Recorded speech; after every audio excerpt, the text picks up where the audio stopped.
And I'm back watching Game 2 of the so dubbed Limited Resources Civil War between Ryan and Marshall. Ryan, of course, now working for Wizards of the Coast, and Marshall, a member of the community team for the Magic Online Community Cup. Let's see, Ryan starts with a Flight Spell Bomb. That's his. No, that's. Right, and Marshall, turn 2 Leona and Sky Hunter. Pretty good. Would be interesting if to see if Ryan's gonna be able to play a guy that can either trade or kill the Sky Hunter aided with the Flight Spell. Well, all right.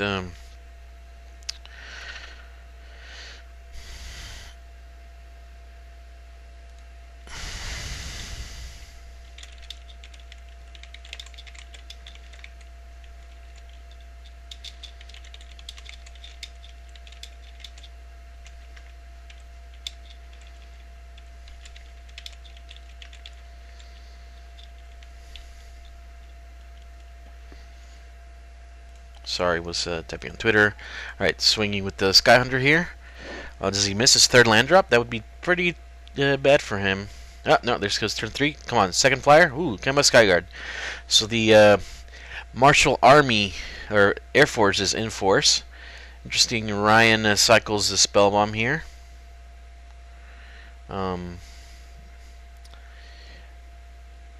Which, to me that's a sign he might be mana screwed.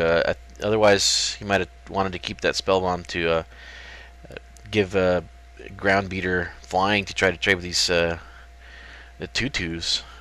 Right now, Marshall's looking pretty good. 4 power in the air. Your opponent has no creatures. Not really in colors that are likely to have removal. I mean, if you active aggressions now, I guess that'd be awesome for Ryan. That's about the only card I can think of that would be terrible for Marshall. We saw a Leashing Bite from Ryan game 1. But other than that, I can't think of any cards in these colors at this mana cost that would be particularly bad for Marshall. And Battle Gear again, so this clock is getting extremely fast. Let's see, so Origin Spellbomb. So Marshall is just all in on this aggressive start.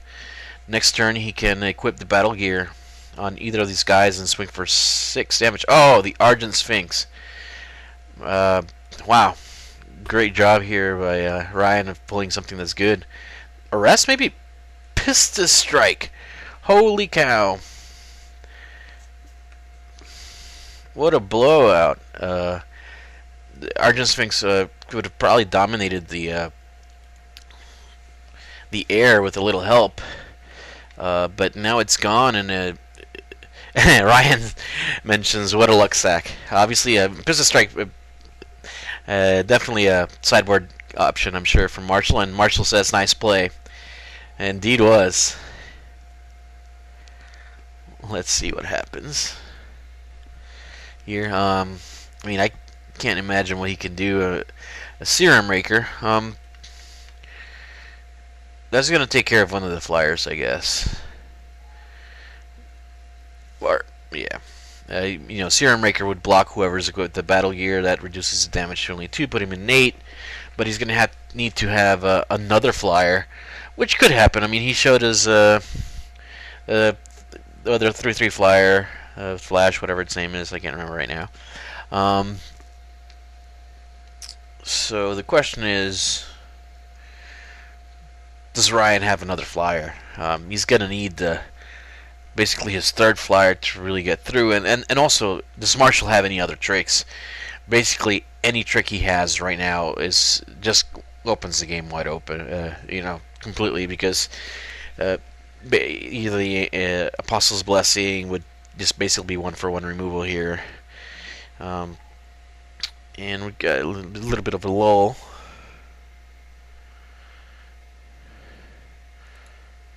Alright. Oh! And my moto was being slow. Alright, what happened here? Cast Draw Stripper, swung. Oh. Alright, and what I said was happened here. Uh, Apostle's Blessing, let a Kemba Skywalker Skyguard trade. Oh, that's why the Dross Ripper came into play. He wanted a. Alright, so let's see. Sure, why would you run out of plays? Luxac. Alright, so Ryan's taking it like a champ. Hey, look, there's some salt. Rub it good. I can't help it when I'm against the total Luxac donk. Of course, this is all good fun. Great friends playing each other here. Alright, the game looks completely over here. Alright, I mean, I think Marshall only has to worry about planes and the White Wrath of God, or planes and oh, Treasure Mage. That doesn't do anything unless yeah, that doesn't do anything either. Unless somehow Ryan has a card that for blue and green can take care of 2 flyers. I mean, he needs to take care of 1. Just the battle gear is lethal with these guys. Plus, he has to already chump block the Dross Ripper with the Treasure Mage. I can't. I mean, he could Leeching Bite to trade. Well, not trade, but to keep himself at 7, kill the Dross. Yeah, that's what happens here. Alright. That's fine. Okay, so Ryan is, you know, if one of his cards is a flyer. Oh, and the Leeching Bite killed the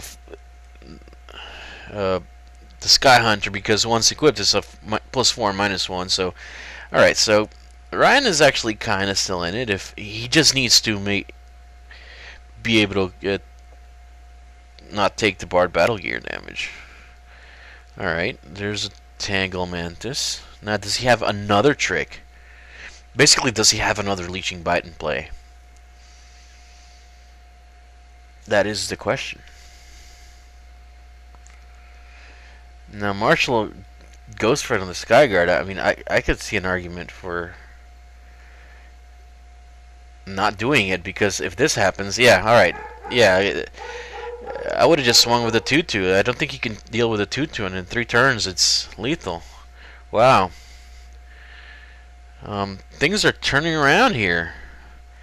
Ryan is really clutching to clinging to this these 6 life, and against the opponent Air Force, and that's the second Leeching Bite. Oh, Ryan discarded Hexblade Golem. All right, the question is, oh, this is gonna get awkward. All right, if Marshall is just out of cards here, the Tangle Mantis can dominate the game. Now, Marshall just needs to find some removal. Alright, how many of those do you have, Ryan? It's 15. Marshall cast. This is me not whining. Alright, oh, interesting. Wow, Ryan swings with the Tangle Asp. Clearly signaling that there's something up his sleeve. Ryan, whining is entertaining. This is me not whining. Alright, what's going on here? What's the backup here? What's the backup following? What's the follow-up play? There should be some kind of monster.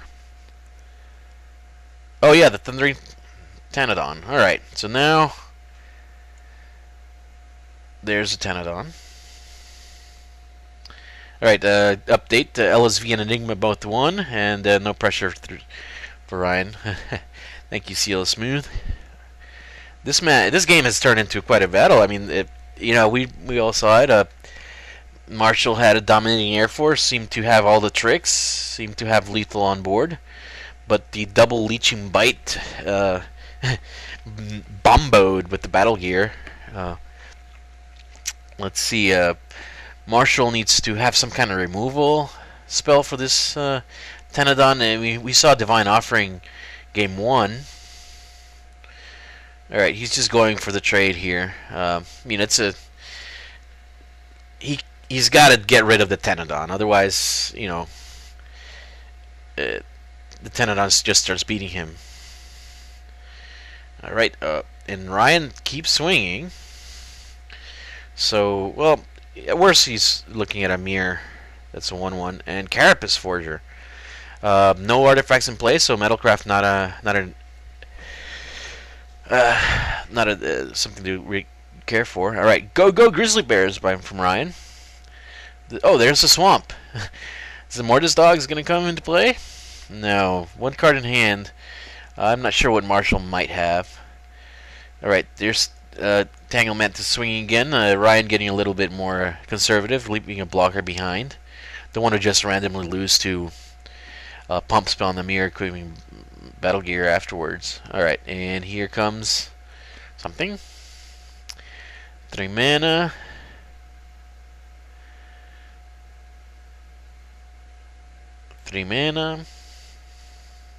Thinking, is there an arrest coming? That would be a okay card, I guess.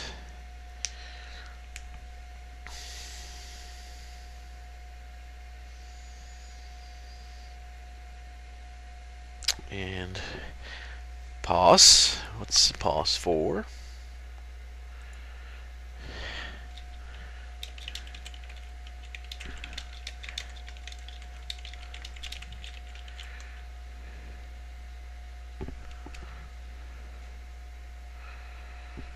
Alright. Nothing going on. Is it me again?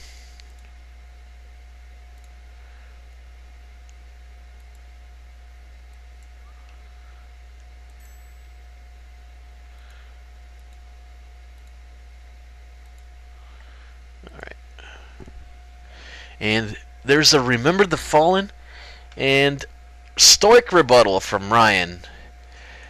Just negating the sweet card advantage. Remember the Fallen was targeting Kemba Stygard and the Dross Ripper, which would have been pretty brutal. And swinging for 5, that's a real signal he's got a backup creature here. A second Tanglemantis. So let's look at our players' graveyards to get a better feel of what their decks can do. As Marshall is just pretty much dead here. Alright, we can see Ryan seems to have a pretty consistent deck, but that Tenodon, Treasure Mage to get Tenodon and Hexblade Golems. Double Leeching Bite is really good. Stark Rebuttal, Treasure Mage, Argent Sphinx, Serum Makers is good ground beaters. And alright, and that's the game. Marshall looked like he was in complete control, and then it slipped right through. Alright, well, stay tuned. Come back for Game 3.